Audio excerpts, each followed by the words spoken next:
యేసుక్రీస్తు వారు చూచుచూ ఉంటుండగా ఒక బీద విధవరాలు వచ్చి 2 కాసులు ఆ కానుక పెట్టెలో వేసి ఆమె వెళ్ళిపోతూ ఉంటుండగా యేసుక్రీస్తు వారు అక్కడున్న వారందరితో చెప్పింది, ఆ బీద విధవరాలు మొత్తము ఎక్కువే ఇచ్చింది అని చెప్పటం జరిగినది.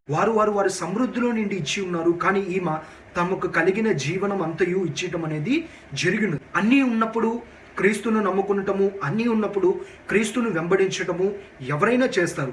ఏమీ లేనప్పుడు కూడా క్రీస్తే సొంత రక్షకుడు అని చెప్పి ఆయన పక్షమున, ఆయన నామ మహిమార్థము నిమిత్తమే ఆయనతో పాటు నీవు జీవిస్తున్నట్లయితే అదే అందరికన్నా నిన్ను ఎక్కువ విలువని తీసుకుని వెళ్తుంది అని చెప్పి గ్రహించండి. మరి ఈ వాక్యం వింటున్న డియర్ బ్రదర్స్ అండ్ సిస్టర్స్ ఉన్నారా? ఈ రోజున మన మధ్యన ఇటువంటి వ్యక్తిత్వం కలిగిన ప్రజలు ఉంటే యేసుక్రీస్తు వారు మీ జీవితాలని బహు ఉన్నతముగా దీవిస్తాడు. ఆయన కళ్ళు మీ మీద ఉంటాయనే విషయాన్ని గ్రహించండి.